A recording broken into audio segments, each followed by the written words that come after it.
कहानी की शुरुआत में हम देखते हैं कि कुछ अजीब से क्रीचर समुद्र के पानी से निकलकर शहर की तरफ बढ़ रहे हैं, जिसे पैरासाइट का नाम दिया गया है। फिर हम एक आदमी को देखते हैं जो अपनी वाइफ के साथ सो रहा होता है और तभी वही एलियन पैरासाइट आकर उस आदमी के कान में घुस जाता है। उस पैरासाइट के कान में घुसते ही वो आदमी तड़पने लगता है, लेकिन फिर कुछ देर बाद वो आदमी शांत होकर सो जाता है। इसके बाद हमें शिंची नाम का एक लड़का दिखाया जाता है जो कानों में हेडफोन लगाकर गाने सुन रहा होता है और तभी एक और एलियन पैरासाइट आकर उसके कान में घुसने की कोशिश करता है, लेकिन शिंची ने कानों में हेडफोन लगाए होते हैं, जिस वजह से वो पैरासाइट शिंची के कान में घुस नहीं पाता। और जब उस पैरासाइट को कान से अंदर जाने का रास्ता नहीं मिलता, तब वो शिंची के नाक के जरिए अंदर जाने लगता है। लेकिन नाक में किसी चीज के घुसने की वजह से शिंची की आंख खुल जाती है और शिंची उस पैरासाइट को पकड़कर दूर फेंक देता है। मगर अब भी वो पैरासाइट शिंची की तरफ बढ़ने लगता है, इसलिए शिंची डर के मारे एक बुक उठाकर उस पैरासाइट को मारने की कोशिश करता है। लेकिन तभी वो पैरासाइट उसके हाथ पर काटकर उसके हाथ के अंदर घुस जाता है और उसके हाथ से उसकी बॉडी की तरफ आगे बढ़ने लगता है। ये देखकर शिंची घबरा जाता है और वो जल्दी से एक रस्सी उठाकर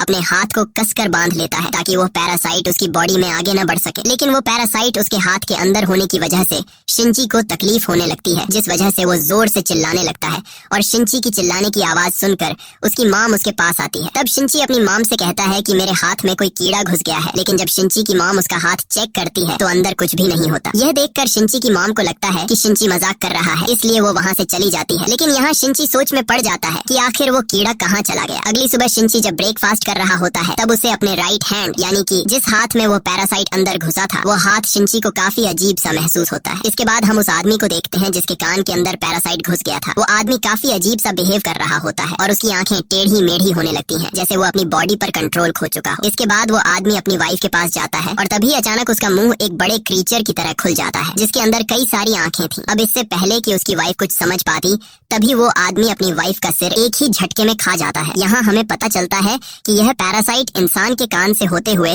उसके दिमाग पर कब्जा कर लेते हैं और फिर उस इंसान की बॉडी को अपनी मर्जी से कंट्रोल करने लगते हैं। अब हम फिर से शिंची को देखते हैं जो कि अपनी गर्लफ्रेंड के साथ स्कूल जा रहा था, लेकिन आज शिंची का बिहेवियर थोड़ा बदला हुआ था और उसके जिस हाथ में पैरासाइट घुसा था, उस हाथ पर उसका कोई भी काबू नहीं था। वो हाथ अजीब तरह से शिंची की गर्लफ्रेंड को छूने लगता है और फिर अचानक शिंची की गर्लफ्रेंड का प्राइवेट पार्ट पकड़ लेता है। ये देखकर शिंची की गर्लफ्रेंड उससे नाराज होकर चली जाती है। अब शिंची जब क्लास में बैठता है तो उसका इरेजर गलती से नीचे गिर जाता है और शिंची जब उसे उठाने लगता है तो वो इरेजर को उठा नहीं पाता, क्योंकि वो इरेजर उससे कुछ दूरी पर होता है। लेकिन तभी अचानक उसका हाथ लंबा होकर इरेजर को उठा लेता है। ये देखकर शिंची हैरान हो जाता है और उसे कुछ समझ नहीं आता कि आखिर उसके साथ यह क्या हो रहा है। क्लास से छुट्टी मिलने के बाद जब वो अपने फ्रेंड के साथ बास्केटबॉल खेल रहा होता है, तब शिंची काफी दूर से बिल्कुल सीधा बास्केट रिंग में बॉल डाल देता है। ये देखकर उसके सभी दोस्त हैरान रह जाते हैं और शिंची के साथ साथ उसके सभी दोस्तों को भी समझ नहीं आता कि आखिर ये इसने कैसे किया। अब शिंची परेशान होकर जब घर आता है तो वो इसके बारे में इंटरनेट पर रिसर्च करने लगता है, लेकिन उसे इस बारे में कोई भी इन्फॉर्मेशन नहीं मिलती। और तभी अचानक उसके हाथ से एक आंख बाहर आती है और शिंची के देखते ही वो आंख फिर से हाथ के अंदर चली जाती है। यह देखकर शिंची घबरा जाता है और वो एक चाकू उठाकर अपने हाथ के उस जगह को काटने वाला होता है जिस जगह से आंख बाहर आई थी। लेकिन तभी उसका हाथ एक बड़े से सांप में बदलकर उसे डराने लगता है और फिर उसका हाथ एक छोटे क्रीचर में बदल जाता है। शिंची बहुत ज्यादा घबराया हुआ होता है और वो अपने हाथ से पूछता है कि तुम कौन हो। तब उसका हाथ उसी की बात को रिपीट करते हुए कहता है कि तुम कौन हो। अब शिंची रोते हुए खुद से कहता है कि यह मेरे हाथ को क्या हो गया है। तब वो क्रीचर शिंची की बातों को दोहराने लगता है और फिर वो शिंची को बताता है कि मैंने तुम्हारा हाथ खा लिया है। वहीं दूसरी तरफ हम उसी आदमी को देखते हैं जिसने अपनी वाइफ के सर को खा लिया था और अब वो आदमी टीवी के सामने बैठकर इंसानों की भाषा सीखने लगता है। साथ ही हम देखते हैं कि इस आदमी ने अपनी बीवी की बॉडी को पूरी तरह से खा लिया है। अगले दिन सुबह जब शिंची नींद से उठता है तो वो देखता है कि वही क्रीचर जो कि उसके हाथ से जुड़ा हुआ है, वो उसका लैपटॉप और बुक्स पढ़ते हुए इंसानों के तौर तरीके सीख रहा है। यहाँ शिंची उस क्रीचर से कहता है कि मैं हॉस्पिटल जाकर अपना हाथ कटवा दूंगा और तुम्हें अपने आप से अलग कर दूंगा। ये सुनकर वो क्रीचर कहता है कि ऐसा करने से मैं तो तुमसे अलग हो जाऊंगा, लेकिन तुम अपना एक हाथ खो दोगे और मुझे पता है कि तुम ऐसा कभी नहीं करोगे। यहाँ वो क्रीचर शिंची से कहता है कि मैं तो तुम्हारी पूरी बॉडी पर कब्जा करने की कोशिश कर रहा था, लेकिन फिर तुमने अपने हाथ को रस्सी से बांधकर मुझे आगे जाने से रोक दिया, इसलिए अब मैंने सिर्फ तुम्हारे हाथ पर ही कब्जा कर रखा है और अब हम दोनों एक दूसरे के साथ जुड़ चुके हैं। साथ ही वो क्रीचर शिंची से कहता है कि तुम परेशान मत हो, मैं तुम्हें कोई भी नुकसान नहीं पहुंचाऊंगा, क्योंकि अगर तुम्हें कुछ हो गया तो मैं भी मर जाऊंगा। अब यहाँ शिंची का भी थोड़ा बहुत डर दूर हो गया था और शिंची उस क्रीचर से पूछता है कि तुम्हारा नाम क्या है। तब वो क्रीचर कहता है कि तुम मुझे मिकी बुला सकते हो। अब शिंची जब स्कूल जाता है तो वहाँ मिकी ढेर सारे बुक्स पढ़ता है, जिससे वो इंसानों के बारे में और भी ज्यादा जानने लगता है। मिकी बहुत ही ज्यादा इंटेलिजेंट होता है। जैसे ही शिंची क्लासरूम से बाहर आता है तब मिकी पास वाले क्लास में स्टूडेंट को फाइट की प्रैक्टिस करते हुए देखकर उनसे फाइटिंग स्किल्स सीख लेता है। अब इसके बाद शिंची पेंटिंग क्लास में पेंटिंग बना रहा होता है और शिंची अपने उस क्रीचर वाले हाथ से अपनी गर्लफ्रेंड का एक बहुत ही प्यारा पेंटिंग बना लेता है।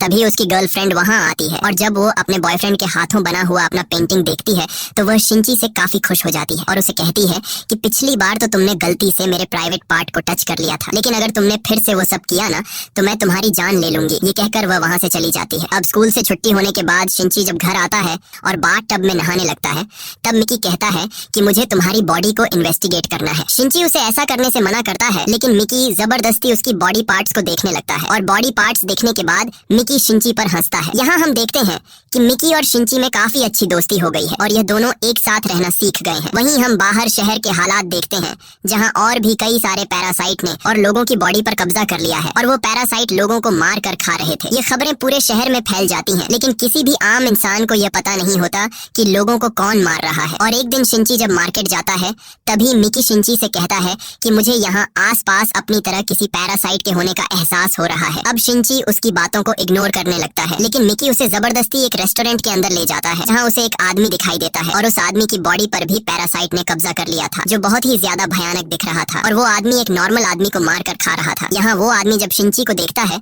तो उसे एहसास हो जाता है कि शिंची के शरीर में भी एक पैरासाइट है, इसीलिए वो आदमी शिंची को इंसानों का मीट खाने के लिए देता है, लेकिन शिंची उसे खाने से मना कर देता है। ये देखकर उस आदमी को पता चल जाता है कि शिंची की बॉडी में जो पैरासाइट है उस पैरासाइट का शिंची की बॉडी पर पूरा कंट्रोल नहीं है और वो पैरासाइट सिर्फ उसके हाथ से जुड़ा हुआ है। ये पता चलते ही वो आदमी शिंची को मारने का सोचता है, लेकिन उसके सोचने से पहले ही शिंची के हाथ से जुड़े पैरासाइट यानी मिकी को पता चल जाता है कि यह आदमी अब शिंची को मारने वाला है। इसलिए मिकी शिंची से कहता है कि यह आदमी तुम्हें मार देगा, इसलिए जल्दी से यहाँ से भागो। ये पता चलते ही शिंची बाहर निकलने की कोशिश करता है, लेकिन उससे दरवाजा नहीं खुल पाता। तभी वो आदमी शिंची के पास आता है और वो आदमी अपना एक हाथ काट कर मिकी से कहता है कि तुम शिंची के हाथ को छोड़कर मेरे हाथ पर आ जाओ। लेकिन मिकी और शिंची में अच्छी दोस्ती हो गई थी और मिकी को शिंची की बॉडी पसंद थी, इसलिए मिकी उस आदमी के हाथ पर जाने से इनकार कर देता है। यह देखकर उस आदमी को गुस्सा आ जाता है और वो आदमी शिंची पर हमला करने लगता है, लेकिन यहाँ मिकी शिंची की जान बचाने के लिए उस पैरासाइट से फाइट करता है और क्योंकि मिकी ने शिंची के स्कूल में स्टूडेंट को फाइट करते हुए देखा था, इसीलिए मिकी उसी मूव का इस्तेमाल करके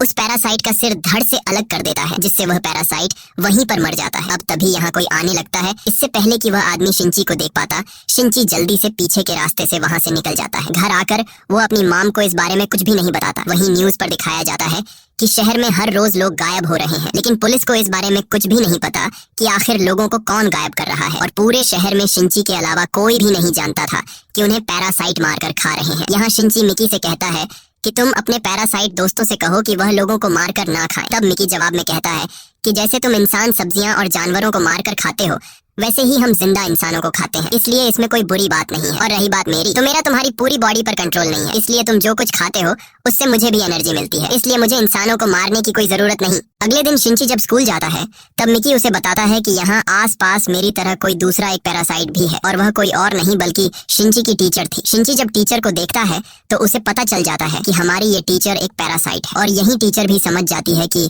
शिंची के साथ एक पैरासाइट जुड़ा हुआ है। अब स्कूल से छुट्टी होने के बाद टीचर शिंची को अपने पास बुलाती है और उससे कहती है कि तुम्हें मुझसे डरने की जरूरत नहीं, मैं यहाँ स्कूल में इसलिए आई हूँ ताकि मैं इंसानों के तौर तरीके को सीख कर इंसानों के बीच घुल मिल कर रह सकूं। साथ ही वो बताती है कि मैंने एक दूसरे पैरासाइट के साथ मिलकर खुद को प्रेग्नेंट कर लिया है ताकि ये पता चल सके कि दो पैरासाइट के मिलने से जो बच्चा पैदा होगा वो इंसान होगा या फिर कोई पैरासाइट। इसके बाद वह टीचर शिंची को दो और पैरासाइट से मिलवाती है जिनकी बॉडी पर पैरासाइट ने कब्जा कर लिया था। इनमें से एक हाई स्कूल का स्टूडेंट था और दूसरा एक पुलिस ऑफिसर था। टीचर शिंची से कहती है कि हमारा 3 लोगों का ग्रुप है जो एक दूसरे को हर एक बात की खबर देते हैं ताकि हम सब इंसानों के बीच छुप कर रह सकें। और टीचर शिंची से कहती है कि तुम्हें भी हमारे ग्रुप को ज्वाइन कर लेना चाहिए, लेकिन शिंची इनके ग्रुप के साथ मिलकर काम करने से इनकार कर देता है। तब टीचर शिंची से कहती है कि ठीक है, अगर तुम्हें हमारे ग्रुप को ज्वाइन नहीं करना तो तुम्हारी मर्जी, लेकिन हमारे बारे में किसी को भी पता नहीं चलना चाहिए। अगर तुमने हमारे बारे में किसी को बताया कि हम पैरासाइट हैं तो हम तुम्हें जिंदा नहीं छोड़ेंगे। ये कहकर वो तीनों वहाँ से जाने लगते हैं, लेकिन जाने से पहले वह पुलिस ऑफिसर शिंची को काफी अजीब नजरों से देखता है। अब यहाँ मिकी शिंची को बताता है कि टीचर में जो पैरासाइट है वह एकदम शांत है, मैंने आज तक उसकी तरह शांत पैरासाइट कभी नहीं देखा, लेकिन जो पुलिस ऑफिसर है उसमें मुझे थोड़ा बहुत गड़बड़ नजर आया, इसलिए तुम पुलिस ऑफिसर से अलर्ट रहना। और जब शिंची वापस अपने घर आ रहा होता है तभी रास्ते में उसके सामने वही पैरासाइट पुलिस ऑफिसर आ जाता है। पुलिस ऑफिसर शिंची पर काफी गुस्सा होता है क्योंकि उसे पता चल गया होता है कि कुछ दिन पहले उस रेस्टोरेंट में जो पैरासाइट मारा गया था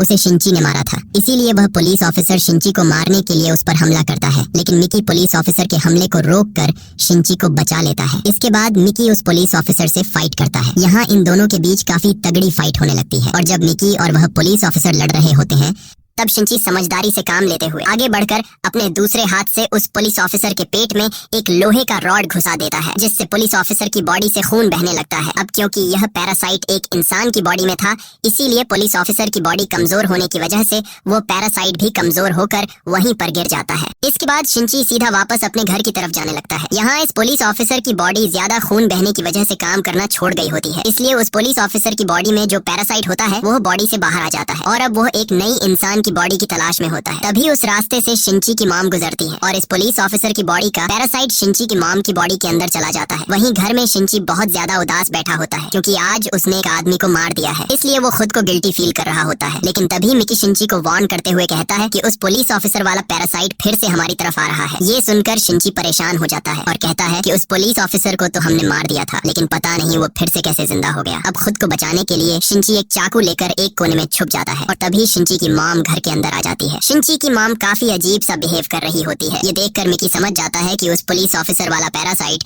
अब शिंची की मॉम की बॉडी में आ गया है, इसलिए मिकी शिंची की मॉम को मारना चाहता है, लेकिन शिंची मिकी को उसे ऐसा करने से मना कर देता है क्योंकि शिंची अपनी मॉम से बहुत ज्यादा प्यार करता है। लेकिन तभी शिंची की मॉम एक क्रीचर में बदल जाती है और उसकी मॉम से जुड़ा पैरासाइट शिंची के दिल पर वार करता है, जिससे शिंची बुरी तरह से घायल हो जाता है और नीचे गिर जाता है। अब शिंची को मारने के बाद वो पैरासाइट वहाँ से निकल जाता है। यहाँ शिंची के दिल पर वार होने की वजह से शिंची मर रहा होता है और शिंची अपनी आखिरी सांसें लेने लगता है। अब मिकी शिंची को बचाने के लिए उसके हाथ से निकलकर उसकी बॉडी के उस हिस्से में चला जाता है जहाँ पर छेद हुआ था और शिंची कई घंटों तक इसी हालत में यहीं पर पड़ा रहता है। यहाँ हम देखते हैं कि मिकी फिर से शिंची के हाथ में वापस आ रहा होता है और तभी कुछ घंटों बाद अचानक शिंची को होश आ जाता है। होश में आने के बाद शिंची आईने के सामने जाकर अपना जख्म देखने लगता है, लेकिन शिंची को अपनी बॉडी पर किसी भी जख्म का निशान दिखाई नहीं देता। यहाँ मिकी उसे बताता है कि मैंने तुम्हारे दिल को ठीक करने के लिए अपने हिस्से के कुछ सेल्स को वहाँ छोड़ दिया, जिससे तुम्हारा दिल वापस रिकवर हो गया और तुम्हारी जान बच गई। मगर यहाँ शिंची दोबारा से जिंदा होने से बिल्कुल भी खुश नहीं था क्योंकि इस दुनिया में सिर्फ उसकी मॉम उसके साथ थी, लेकिन अब वो भी एक पैरासाइट के कब्जे में है।